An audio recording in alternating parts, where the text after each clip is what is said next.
नमस्कार मित्रांनो, माझ्या YouTube चॅनलमध्ये आपल्या सर्वांचे स्वागत आहे। आज आपण महा-TET 2025 हा पेपर पास होण्यासाठी पेपर सोडवण्याच्या ट्रिक्स याबद्दल माहिती सांगणार आहोत। तर पाहूया आपण की पेपर सोडवताना पास होण्याच्या दृष्टीने काही महत्त्वाची माहिती आज तुमच्यासोबत मी शेअर करत आहे। चला तर मग सुरू करूया। पेपर सुरू करण्यापूर्वी 5 मिनिटाची रणनीती तुम्हाला सांगतो।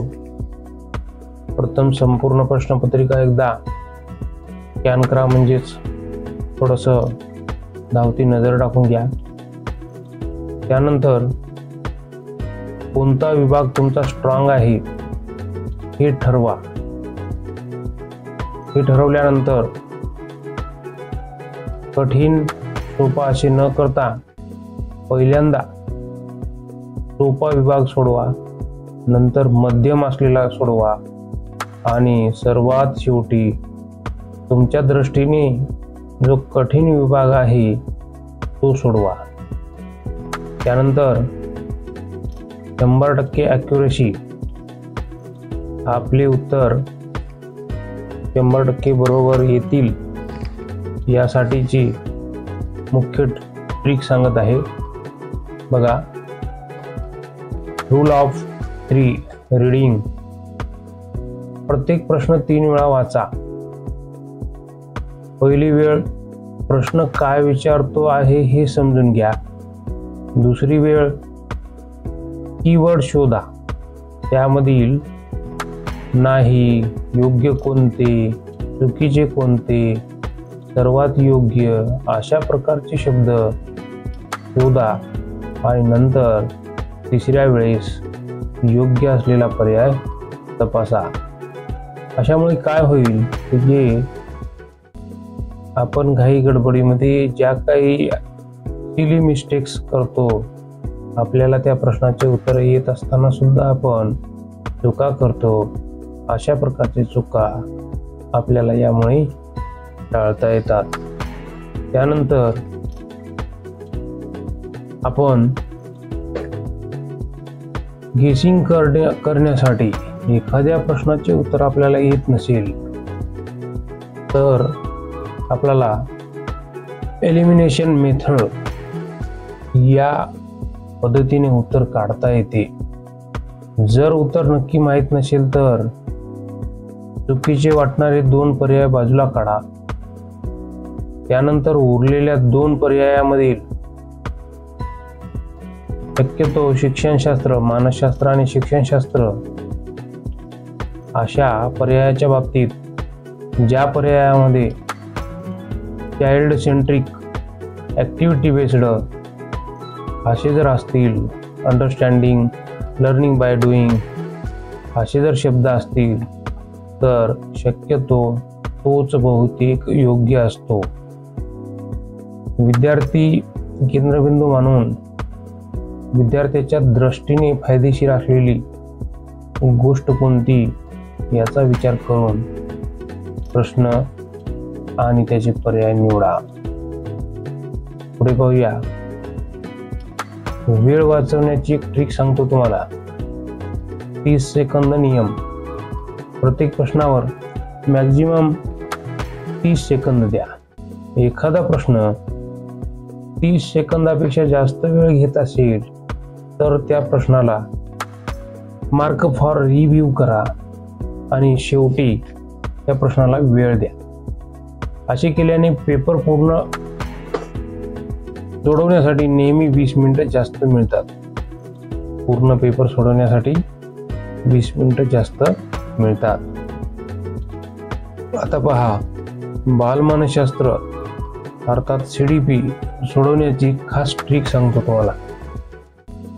CDP मध्ये, बालमानसशास्त्रामध्ये नाव मानणारी पद्धती, विकसनशील, रचनावादी, बालकेंद्रित, अनुभवावर आधारित वगैरे शब्द असतील तर बहुतेक वेळा उत्तर योग्य असते. त्यानंतर दंड, मार, पाठांतर, जबरदस्ती, रोट लर्निंग असे जर शब्द असतील तर त्यामध्ये चुकीचा पर्याय असतो. बरोबर. त्यानंतर पुढे बघा, लँग्वेजचे प्रश्न सोडवत असताना भाषा मराठी असेल, हिंदी असेल, इंग्लिश असेल तर अशा भाषेचे प्रश्न सोडवत असताना अपठित गद्य कवितेमध्ये पहिले प्रश्न वाचन करून घ्या, मग उतारा वाचा. ग्रामरमध्ये नियम आठवत नसेल तर उदाहरण लावून पहा आणि दोन पर्याय सारखे दिसत असतील तर कमी अप्राकृतिक वाटणारा पर्याय निवडा. एलिमिनेशन मेथड या ठिकाणी यूज करा. त्यानंतर यापुढे सांगतो मी तुम्हाला मॅथ आणि EVS सोडवण्याची एक ट्रिक सांगतो. त्यामध्ये उत्तर काढताना मॅथच्या बाबतीत शॉर्टकट वापरा. रेटिओ, फ्रॅक्शन, LCM याचे जर उत्तर काढत असाल तुम्ही तर शॉर्टकट वापरा. उदाहरण डेसिमल फॉर्ममध्ये असेल तर अप्रॉक्सिमेशन टेक्निक वापरा. यामध्ये भाषेला आपण अप्रॉक्सिमेशन टेक्निक नाही वापरले चालते, पण मॅथमध्ये ही टेक्निक तुम्ही वापरा. EVS मध्ये पर्यावरणपूरक, बालकेंद्रित, अनुभवावर आधारित असे जर शब्द पर्यायामध्ये असतील तर तो पर्याय शक्यतो 90% वेळा योग्य असतो, बरोबर असतो. त्यानंतर पुढे पहा, निगेटिव्ह मार्किंग नसल्यामुळे आपल्या या TETच्या पेपरला निगेटिव्ह मार्किंग नाही. त्याचा फार मोठा फायदा घ्या. एकही प्रश्न रिकामा ठेवू नका.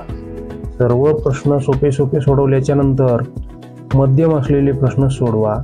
मध्यम प्रश्न सोडवल्याच्या नंतर आपल्याकडे एक 10-15-20 प्रश्न असे असतात की ज्याचे उत्तर आपल्याला येत नाहीत.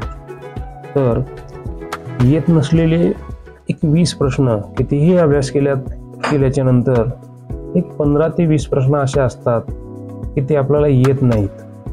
येत नसलेले जे प्रश्न आहेत त्या प्रश्नाला त्याच्यातले सुद्धा आपल्याला काही ठराविक मार्क मिळाले पाहिजे.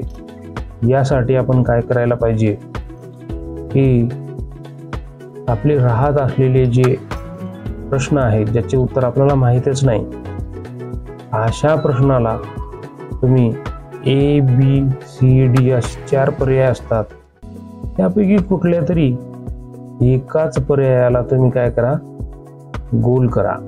जर समजा B ला गोल करत असाल तर B लाच गोल करा, सर्वच्या सर्व.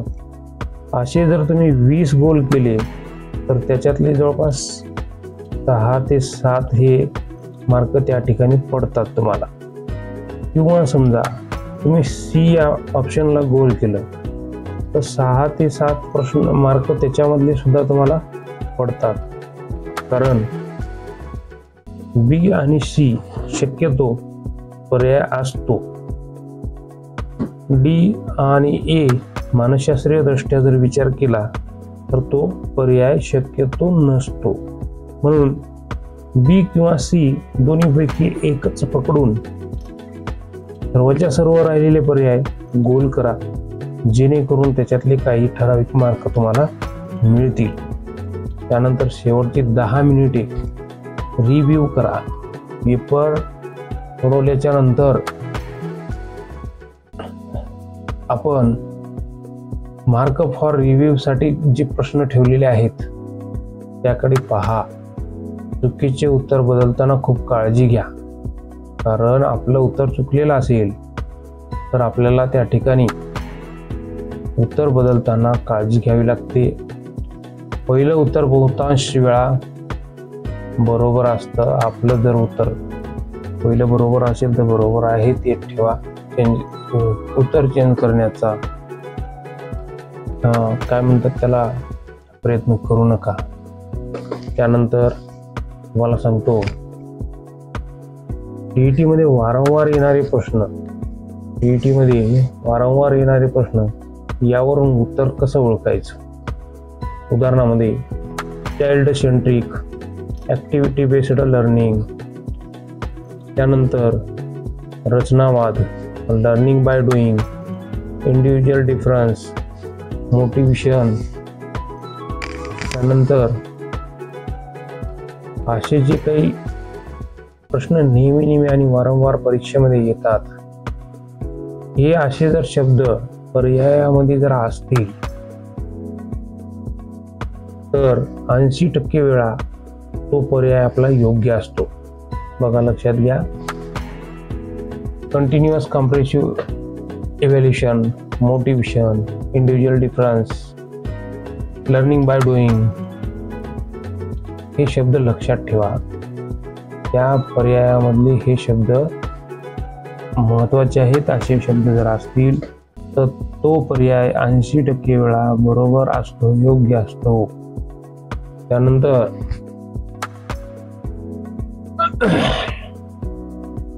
तुम्हाला सांगतो, टीईटी मध्ये कधीही नापास न होण्यासाठी आता पेपर उद्याला आपला आहे. फक्त आपण आता काय करायचं आहे, उद्याला पेपर आहे तर आपल्याला फक्त महत्त्वाच्या मुद्द्यावर नजर टाकायची आहे. फक्त महत्त्वाच्या मुद्द्यांवरून नजर टाकायची आहे. नवीन काहीही वाचायचं नाही. आपले जे आपण याच्या अगोदर जे वाचन केलेलं आहे, ज्या गोष्टी आपल्याला माहीत आहेत, त्या गोष्टीचं आपल्याला काय करायचं, रिव्हिजन करायचं, फक्त उजळणी करायची. कारण नवीन काही गोष्टी वाचन करत बसलात तर त्या गोष्टी लक्षात राहणार नाही किंवा तुम्हाला त्या गोष्टीबद्दलची समज तुमची पूर्ण होणार नाही. म्हणून नवीन पाहुण्यांना भेट देण्यापेक्षा जुन्या पाहुण्यांची ओळख पक्की करून घ्या, असं मला म्हणायचं. पुढचा प्रश्न बघूया आपण. तर गोल्डन रूल कोणता आहे? Mock test. जर समजा आपल्याला वेळ असेल तर मॉक टेस्ट, छोट्या जे टेस्ट असतात त्या सोडवायच्या आपण. त्याच्यामध्ये काही चुकत असलेले जे आपले भाग आहेत त्यावर आपलं लक्ष केंद्रित करायचं आहे. पण आता वेळ नाही. या अगोदर तुम्ही ती गोष्ट केलेली आहे व माझ्या व्हॉट्सअपच्या ग्रुपमध्ये जबडे सर, मार्गदर्शक जबडे सर म्हणून मी दररोज तुम्हाला मॉक टेस्ट दिलेली आहे. त्यामध्ये तुम्ही ऑनलाईन नसलात तरी व्हॉट्सअपमध्ये ऑफलाईन पद्धतीने ज्या पद्धतीने तुम्ही पेपर सोडवत असता त्या पद्धतीने पेपर सोडवलेला आहे. त्याचे उत्तर तुम्ही त्या ठिकाणी बघितलेले आहेत.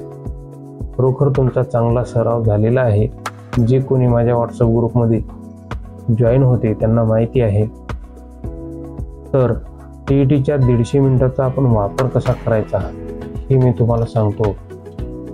वेळ व्यवस्थापनाची हे सुपर ट्रिक आहे. 45 मिनिटे CDP, बालमानसशास्त्र, अध्यापनशास्त्र यासाठी तुम्ही द्या. त्यानंतर पुढचे 45 मिनिटं जे आहेत लँग्वेज फर्स्ट आणि लँग्वेज सेकंडसाठी द्या. त्यानंतर त्याच्या पुढचे 30 मिनिटे जे आहेत मॅथ आणि EVS साठी द्या आणि राहिलेले 30 मिनिटे रिव्ह्यू करा. त्यामुळे 99% विद्यार्थी वेळेमुळे गुण गमावतात, कारण गडबड करतात परीक्षेमध्ये आणि नंतर मग कशाचं काही उत्तर लिहून टाकतात. येत असलेल्या प्रश्नांचे उत्तर सुद्धा चुकीचे देतात, कारण गडबड झाली. वेळेचं नियोजन जर नाही जमलं तर आपले हातचे मार्क जातात. आणि म्हणून वेळेचे नियोजन फार महत्वाचं आहे. CDP पास होण्यासाठी खास मंत्र सांगतो. Child is always right.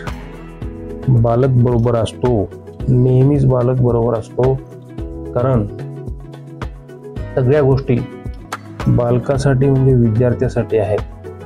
शिक्षक, शाळा, पालक, शासन सर्व कोणी विद्यार्थ्यासाठी प्रयत्न करत आहेत.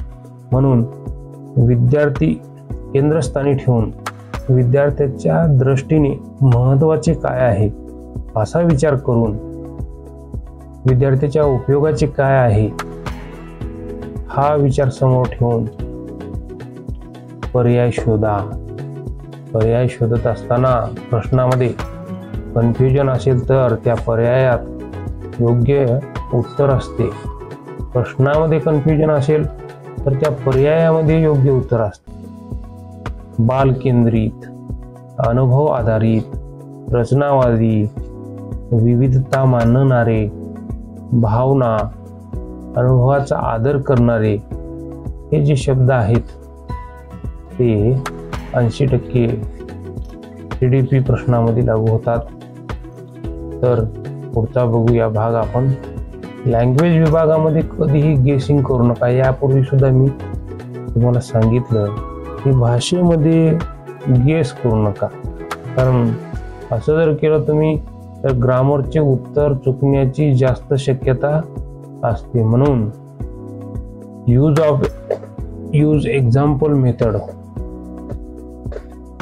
आपण जे काही उदाहरण आहेत ग्रामरचे त्याचा वापर करा. तुम्ही आठवण्याचा प्रयत्न करा आणि त्यानुसार पर्याय शोधा. Pair the sentences. त्यानंतर वाक्यांची जुळवणी करून पहा. Find balance between subject verb. आता सब्जेक्ट कोणता आहे, वर्ब कोणता आहे, त्याच्यामधले जे बॅलन्स आहे ते बघा तुम्ही. त्यानुसार तुम्ही लँग्वेज सोडवण्याचा प्रयत्न करा. गणितामध्ये नक्की करा.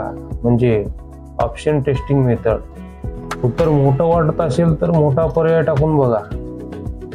कारण आपण गणित सोडवत असताना त्याचं बेरीज, वजाबाकी, गुणाकार, भागाकार किंवा जे काय उत्तर येईल जवळचं उत्तर कोणतं आहे हे बघा. आणि जर समजा पहिला पर्याय बरोबर नाही, दुसरा पर्याय बरोबर नाही, तिसरा नाही असं जर वाटलं तर चौथा असतो करत बसू नका. चौथ्यात सुद्धा उत्तर काढत असतात काही मुलं. तसं नका करू. त्यानंतर EVS मध्ये कीवर्ड्स ओळखायचे आहेत आपल्याला. EVS मध्ये पर्यावरण यामध्ये ज्या पर्यायामध्ये खालील शब्द येतील ते बऱ्याचदा बरोबर असतात. बघा, पर्यावरण हा विषय सोडवण्याची एक जबरदस्त ट्रिक सांगतो मित्रांनो, की ज्या पर्यायामध्ये शाश्वत, पर्यावरणपूरक, स्थानिक संसाधने, मुलांचे निरीक्षण, अनुभव आधारित असे शब्द ज्या ठिकाणी असतात शक्यतो तो पर्याय बरोबर असतो. आणि बरोबर म्हणजे जवळपास 80% बरोबर असतो. पहा, तुम्हाला यापूर्वी पण सांगितलं निगेटिव्ह मार्किंग नाही, म्हणून एकही प्रश्न सोडून देऊन येऊ नका. कोणत्या ना कोणत्या पर्यायाला गोल करा. आणि प्रश्न गोल करत असताना काय करायचं आहे की गेसिंग करून सिस्टमयुक्त करा. गेसिंग 2 पर्याय काढून टाका. उरलेल्या 2 पैकी कोणता पर्याय असेल याचा गेस करा आणि तो पर्याय उत्तरासाठी निवडा. आता पहा, सिली मिस्टेक बद्दल मी सांगितलं की आन्सर येत असताना सुद्धा थोडा वेळ थांबणं महत्वाचं आहे. थोडा वेळ थांबा, मनामध्ये प्रश्न पुन्हा वाचा, मग मार्क करा. ॲक्युरेसी ताबडतोब वाढते.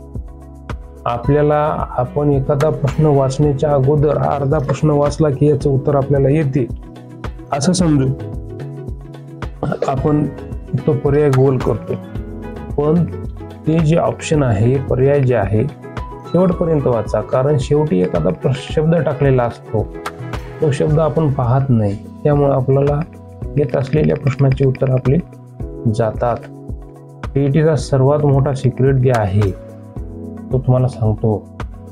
रिपीटेड क्वेश्चन पॅटर्न, जास्तीत जास्त पुन्हा पुन्हा आलेले प्रश्न जे आहेत यावर जास्त लक्ष केंद्रित केलं पाहिजे आपण, कारण जर समजा पुन्हा पुन्हा आलेले प्रश्न जर आपण बघितले, त्याचा सराव केला, तर 100% आपली टीईटी परीक्षेमध्ये आपण पास होतो. स्टडी मटेरियल कमी वापरा. मोठे मोठे पुस्तकं घेऊन वाचन करायची गरज नाही. महत्त्वाचं काय आहे, परीक्षेच्या दृष्टीने काय उपयोगाचं आहे त्याचंच वाचन करा. काही बुक आहेत, खूप मोठे मोठे पेजेस आहेत, पण काय उपयोगाचे नाहीत. कमी परंतु उपयोगाचे असलेले महत्त्वाचे शॉर्ट्स नोट्स वाचन करा. आपल्या व्हॉट्सअप ग्रुपमध्ये असलेल्या विद्यार्थ्यांना मी शॉर्ट नोट्स पुरवलेले आहेत, त्यांना पाठवलेत, त्यांनी वाचन केलंय. आणि मी सांगतो, माझे जे नोट्स एखाद्या विद्यार्थ्याने मन लावून परीक्षेच्या पूर्वी 4 दिवस जरी वाचन केले, परीक्षेपूर्वी 4 दिवस जरी वाचन केले, तरी तो विद्यार्थी टीईटी परीक्षेमध्ये नापास होत नाही, पासच होतो. पण 4 दिवस का होईना कंटिन्यू त्याला द्यावे लागतील. आणि 1-2 महिन्यापासून जर वाचन करत असाल तर टीईटी परीक्षेमध्ये नापास कोणी होत नाही, पासच होतात. आता तुम्हाला सांगतो, स्टडी मटेरियल कमी पण दर्जेदार वापरा. आपल्याकडे टीईटी आणि सीटीईटी दोन्ही परीक्षेचे स्टडी मटेरियल अवेलेबल आहे. त्याचबरोबर केंद्रप्रमुख परीक्षा आणि विस्तार अधिकारी या परीक्षेचं सुद्धा स्टडी मटेरियल आहे. ज्यांना पाहिजे त्यांनी जबडे सर नोट्स या ठिकाणी स्क्रीनवर नंबर दिसतो, त्यावर तुम्ही व्हॉट्सअप मेसेज करून नोट्स मागवू शकता. त्याचबरोबर व्हॉट्सअपच्या ग्रुपमध्ये जॉईन होऊ शकता. व्हॉट्सअप ग्रुपमध्ये सुद्धा खूप छान, एखाद्या अकॅडमीमध्ये ज्याप्रमाणे विद्यार्थी अभ्यास करतात त्या पद्धतीने अभ्यास होत असतो. आपल्याला माहीत आहे, जे विद्यार्थी माझ्या व्हॉट्सअप ग्रुपमध्ये आहेत त्यांना अनुभव आलेला आहे. आता पाहूया आपण एकाच विषयाचे आपण 7-7, 8-8 पुस्तकं घेतो. एका विषयाचं फक्त एकच पुस्तक घ्या, जास्त पुस्तक घेऊ नका. 4 पुस्तकं वाचन करण्यापेक्षा फक्त एकच पुस्तक वाचा, पण 4 वेळा वाचा, 8 वेळा वाचा, पण एकच पुस्तक वाचा. कारण प्रत्येक पुस्तकामध्ये त्या विषयाशी संबंधित बरंचसं काही असते. फक्त ते वाचन करून त्याची उजळणी करणे आणि आपल्याला आपल्या डोक्यामध्ये फिट करणे हे फार महत्त्वाचे आहे. CDP, लँग्वेज, मॅथ, EVS मागील 5 वर्षाचे पेपर हे यासाठी पुरेसे आहेत. बालमानसशास्त्र यासाठी मागील विषयाचे पेपर जेवढे सोडवसाल तेच तेवढे सुद्धा पुरेसे आहेत, पण ते लक्षात ठेवले पाहिजे. वारंवार आलेले प्रश्न घेतले पाहिजे. आता तुम्हाला सांगतो, ब्रेन ॲक्टिव्हेशन फॉर्म्युला उठून दिसणारी ही ट्रिक आहे. पेपर सुरू होण्याआधी 1 मिनिट वापरायचे. आपण डोळे बंद करून खोल श्वास घ्यायचा आणि स्वतःला 3 वाक्य सांगायचे. मी शांत आहे, मला येतं, मी पास होणारच. त्यामुळं आपला कॉन्फिडन्स वाढतो आणि 20% जास्त गुण मिळतात. बरेच विद्यार्थी निगेटिव्ह विचार करतात, आता कसं होणार, परीक्षेमध्ये पास होणार की नाही, नापास झालं तर काय, अशा गोष्टी मनामध्ये आणतात आणि येत असलेले जे प्रश्न आहेत त्याच्यातले 20% मार्क कमी घेतात. असं न करता शांतपणे आपलं मन शांत करा आणि शांतपणे ज्या प्रश्नाचे आपल्याला उत्तर येतात त्या प्रश्नाचे उत्तर द्या. ज्या प्रश्नाचे उत्तर येत नाहीत त्याला नंतर मी सांगितल्या त्या पद्धतीने ते प्रश्न सोडवा आणि कुठलाही परीक्षार्थी सर्वच्या सर्व प्रश्न त्याला येतात असं नाही, काही ना काही प्रश्न त्याची सुद्धा सुटतात. आपल्याला या ठिकाणी फक्त TET परीक्षेमध्ये क्वालिफाय व्हायचं आहे, आपल्याला मेरिट आणायचं नाही. नुसतं क्वालिफाय जरी झालात तरी पुरेसं आहे. तर शांत राहायचं, त्यानंतर मला येतं, मी पास होणार असा सकारात्मक दृष्टिकोन समोर ठेवून परीक्षा द्यायची. आणि तुम्हाला सांगतो मित्रांनो की माणसाला एकतर यश मिळते, नाहीतर अनुभव मिळतो. अपयश नाही मिळत, अनुभव मिळतो. अनुभव ही यशाची पहिली पायरी आहे. आज तुम्ही अनुभव घेतला तर उद्या तुम्ही पास होणार आहात. त्यामुळे खचून जाऊ नका, चांगला अभ्यास करा आणि पुन्हा नव्याने कार्य चालू करा. आता तुम्हाला सांगतो, टेस्ट सेंटरवर 5 चुका करू नका. फोनवरील वेळेवर विसंबू नका. आपण सेंटरवर गेल्याच्या नंतर फोनवर जे काय मोबाईलवर जी वेळ आहे त्याच्यावर विसंबून राहू नका. रोल नंबर चुकीचा भरणे टाळा. बऱ्याचदा रोल नंबर आपण चुकीचा टाकतो आणि त्यामुळे चूक झाल्यामुळे आपलं मन बेचैन होते, आपण कन्फ्यूज होतो. त्यामुळं आपण रोल नंबर व्यवस्थित भरा. गडबडीत चुकीचे वर्तुळ भरणे टाळा. गडबडीमध्ये चुकीचे वर्तुळ गोल करण्यात येते ते टाळा. उतारा आधी न वाचता उत्तर मार्क करू नका.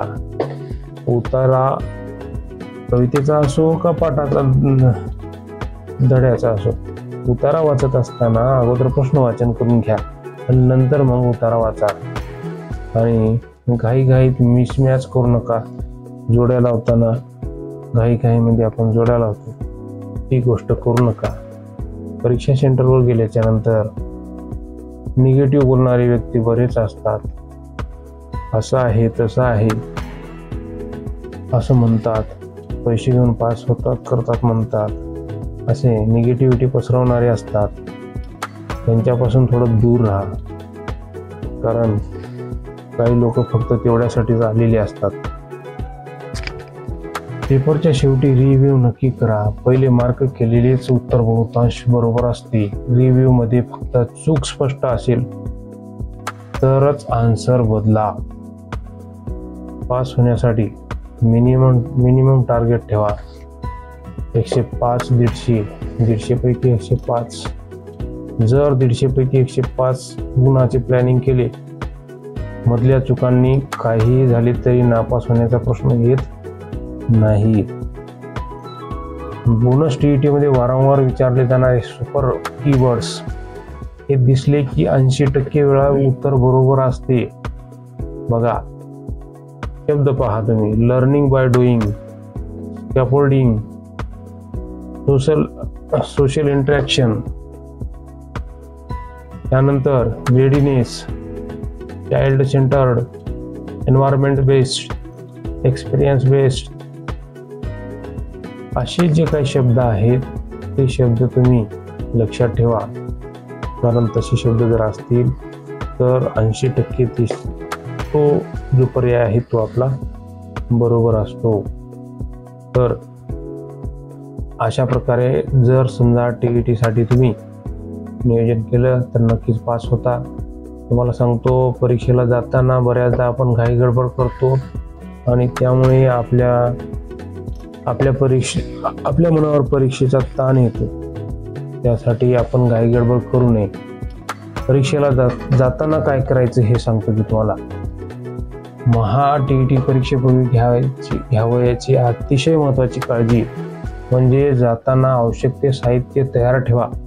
हॉल तिकीट प्रिंटचं असलं तरी चालते, कलर असेल तर खूप छान, नसेल तरी ब्लॅक अँड व्हाईट सुद्धा चालते.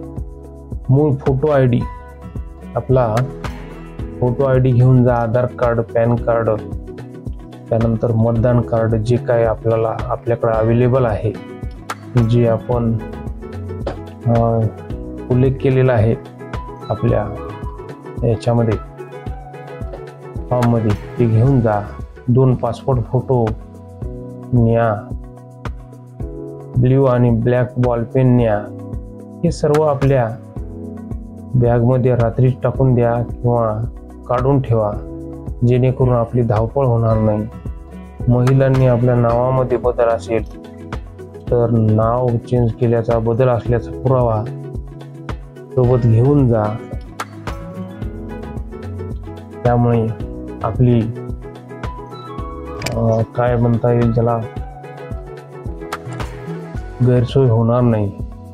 परीक्षा केंद्राची माहिती अगोदरच घेऊन ठेवा. 1 दिवस आधीच पहा परीक्षा केंद्र कुठं आहे. गुगल मॅपवर त्याचं लोकेशन बघा, सेव्ह करा. प्रवासाला किती वेळ लागतो, जाण्यासाठी किती वेळ लागतो त्याचा अंदाज घ्या. शक्य असल्यास 1 दिवस आधीच केंद्रावर जाऊन पाहून या. कारण जर उशीर झाला आपल्याला जायला तर आपला कॉन्फिडन्स कमी होतो, घाईमध्ये चुका जास्त होतात. आणि म्हणून जर तुम्हाला 10-15 मिनिटं उशीर झाला तर तुमचे 25 ते 30 मार्क कमी होतील. ही गोष्ट लक्षात ठेवा. त्यामुळे उशीर करू नका, वेळेवर जा. झोप आणि आहाराची विशेष काळजी घ्या. परीक्षेच्या आधीची रात्र किमान 7 तास झोप घ्या. सकाळी हलके आणि पचायला सोपे अन्न खा किंवा नाश्ता वगैरे करा. फक्त जास्त चहा कॉफी टाळा. त्याचबरोबर काही तळलेले मसालेदार पदार्थ असतील खाऊ नका, त्यामुळे आपले हात थरथरतात. अभ्यासापेक्षा शेवटचा दिवस मेंटल सेटअपसाठी वापरा. शेवटच्या दिवशी रविवारी सकाळी नवीन काही शिकू नका. फक्त छोटी नोट्स आणि फॉर्म्युला याच्यावर नजर टाका. मॉक टेस्ट सुद्धा त्या दिवशी देऊ नका. फक्त हलका रिव्हिजन करा आणि मेंदू शांत ठेवा. जेवढा तुम्ही मेंदू शांत ठेवाल परीक्षेच्या दिवशी, जेवढं फ्रेश राहाल तेवढं तुमच्यासाठी अतिशय छान राहणार आहे, उपयुक्त राहणार आहे. परीक्षा हॉलमध्ये 15 मिनिटे ब्रेन वॉर्मअप सुरू करा. ब्रेन वॉर्मअप म्हणजे परीक्षा सुरू होण्यापूर्वी काय करायचे, खोल श्वास 5 वेळा घ्यायचा आणि हळूवार सोडायचा, पुन्हा भरायचा आणि पुन्हा हळूवार सोडायचा. त्यामुळे आपलं मन शांत होतं. आपला जर श्वास थांबवला आपण तर आपलं मन थांबतं, आपले विचार थांबतात आणि विचार थांबले तर आपलं माइंड फ्रेश होते. आणि म्हणून मी शांत आहे, मला सगळं येते, मी पास होणार, हळूहळू कॉन्फिडन्स वाढतो. तर पेपर वाचताना सर्वात महत्त्वाची काळजी, प्रश्न अंतापर्यंत वाचा, शेवटपर्यंत प्रश्न वाचा. अर्धा प्रश्न वाचून उत्तर सोडू नका. योग्य नाही, अयोग्य, सर्वात योग्य हे शब्द लक्षात ठेवा. प्रत्येक प्रश्नावर 25 ते 30 सेकंदापेक्षा जास्त वेळ देऊ नका. सिली मिस्टेक टाळा. सिली मिस्टेक टाळण्यासाठी गोल्डन रूल आहे. उत्तर मार्क करण्यापूर्वी 3 सेकंद थांबा, पुन्हा एकदा मनात वाचा, मग मार्क करा. यामुळे ॲक्युरेसी 20 ते 30% वाढते. त्याचबरोबर ओव्हर थिंकिंग टाळा. पहिलं उत्तर जास्त वेळा बरोबर असतं. अजिबात शंका नसल्यास उत्तर बदलू नका, घाबरू नका. निगेटिव्ह मार्किंग नाही. पहा, जास्त विचार करू नका. जे येते ते व्यवस्थितपणे सोडवा. गेसिंग करताना काय करायचं, गेस करणार असाल तर चुकीचे वाटणारे 2 पर्याय काढून टाका आधीच आणि उरलेल्या 2 पर्यायामधून जे योग्य वाटतो तो पर्याय निवडा. सर्व प्रश्न अटेम्प्ट करा, रिकामा सोडू नका, कारण निगेटिव्ह मार्किंग नाही. परीक्षा हॉलमधून बाहेर आल्यावर प्रश्नपत्रिका डिस्कस करू नका. यामुळे पुढील पेपरसाठी तणाव वाढतो. पहिला पेपर झाल्यानंतर काही मुलांचा दुसरा पेपर असतो. पहिल्या पेपरवर अजिबात विचार करू नका. दुसरा पेपर आपला चांगला जाण्यासाठी, दुसऱ्या पेपरवर काही बॅड इफेक्ट होऊ नये असं वाटत असेल तर पहिला पेपर झाल्यानंतर तो विसरून जा. बोनस म्हणजे परीक्षेच्या दिवशी पाळायच्या 3 शून्य चुका नियम पहा.